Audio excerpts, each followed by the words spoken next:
को हम निवेशकों का, तुम्हारी लड़ाई नहीं, जिन लोग कस्टमर का पैसा लगा हुआ है उन लोगों के पैसों की लड़ाई लड़ेंगे। भले आपको छोड़ देंगे, हमने कहा हम तुम्हें नहीं कुछ नहीं कहेंगे, क्योंकि हमने पैसे लोगों के वापस करवाने हैं कि हमारे अंदर एक जुनून है, और हम जब तक ये पैसे नहीं लोगों के वापस कराएंगे तब तक हम आराम से न बैठने वाले, न सोने वाले, और न दूसरे को सोने के लिए, न आराम करने के लिए उनको बाध्य करेंगे। हम बिल्कुल उन लोगों को इसमें लगातार उठाते रहेंगे कि काम करना है, क्योंकि तुम लोगों ने इसमें काफ़ी अहम भूमिका निभाई है। तो उसके बाद हमने एक बहुत बड़ी मीटिंग रखवाई जो 30 जनवरी को हुआ, जिसमें कि उत्तर प्रदेश से रमेश जी आए थे। उनको बुलाया था हमने कि आप आइए और हमें बताया कि क्या क्या इसमें करना है। उन्होंने हमें बताया कि इसमें ज्ञापन दिया जाता है, धरना प्रदर्शन दिया जाता है और लेटर भेजा जाता है, जो कि उनके माध्यम से माननीय मुख्यमंत्री जी को भी लेटर गया है और डीजीपी साहब को भी लेटर गया है, प्रधानमंत्री जी को भी लेटर गया है, राष्ट्रपति जी को भी लेटर भेजा है उनके लेटर पैड से। तो उसके बाद जो है मानवाधिकार को भी लेटर भेजा है। तो तमाम जगह उन्होंने लेटर भेजा, उसका उनको जवाब भी आया उनके पास। तो उन्होंने अपने स्तर से जो भी करना था उत्तराखंड के लिए उन्होंने किया।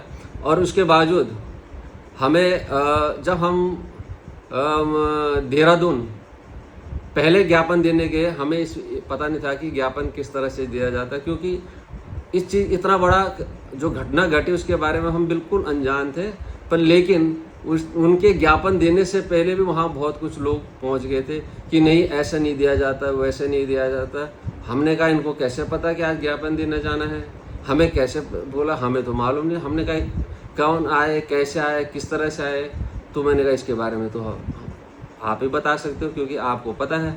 तो ये चीज़ें भी बात उठी उसमें कि इधर का उधर, उधर का इधर, अंदर की जो हम कार्य कर रहे हैं, इन कागजों को जो लीक कर रहे हैं, जो देने से पहले, क्योंकि एक सिस्टम होता है जब कोई डाक भेजी जाती है तो उस डाक के जो लेटर होते हैं वो जब तक वहाँ तक नहीं पहुँचे तब तक उसको लीक नहीं किया जाता है, ये आप सभी लोगों को पता है।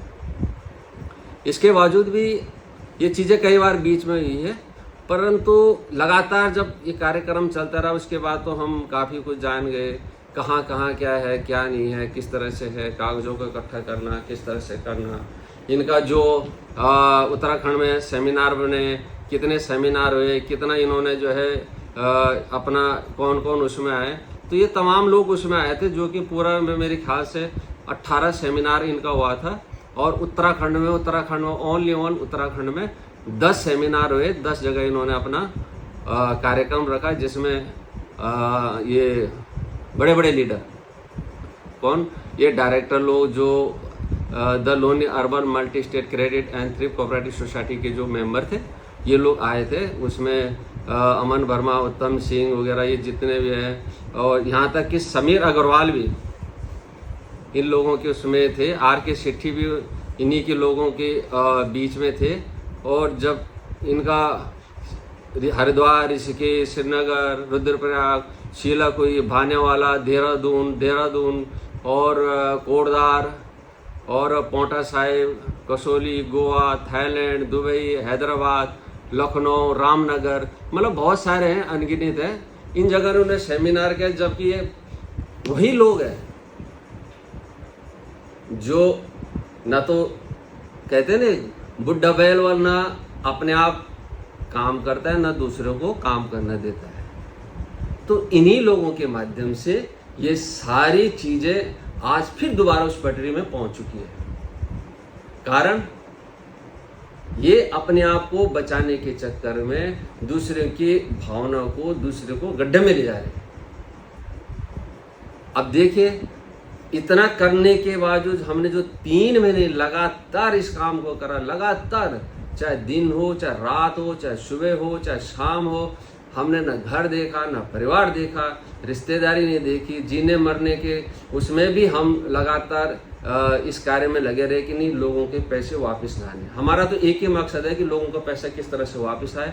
पर लेकिन इन लोगों का अपना मकसद ये हल होगा कि हमें जो इन्होंने खुले में लिया है, खुले मैदान में लिया है, खुले में हमें जो है आज़ाद हो गए, चेहरे से कपड़े हट गए, खेल छुपन छुपाई का खत्म हो गया, तो अब हम तो स्वतंत्र, हमारा कौन क्या करेगा। पैसे लोगों ने लगाए पर लेकिन उसके लिए लड़ाई भी तो तुम्हें लड़नी है। कौन लड़ेगा? निवेशक लड़ेगा क्या? कस्टमर थोड़ी लड़ेगा। कस्टमर के साथ तुम्हें जाना पड़ेगा। तुमने जो है आज तक एक भी, जितने भी ब्रांच मैनेजर है 37 के 37 है, तुम तो 34-35 कहते, 37 है। उस 37 के 37 के ब्रांच मैनेजर ने अपने अपने क्षेत्र में रोज धरना प्रदर्शन करा नहीं करा, ये तो कस्टमर बताएंगे ना। अगर कस्टमर की पीड़ा को ये समझते तो पर डे रोज, जैसे श्रीनगर में हुआ आज 48-49 दिन उनका धरना प्रदर्शन हुआ, वो लगातार कर रहे हैं। उनको पूछो ना जो दिन रात धूप में वहां बैठे। हमने इनको कहा कि हर चीज का अपना अपना दायरा होता है, कानून का अपना दायरा है, कानून अपना काम करेगा और तुम लोग अपना धरना प्रदर्शन करो तो उससे जो है लोगों के पैसे सरकार पे प्रेशर पड़ता है। पर इन्होंने जो है उन्होंने सोचा कि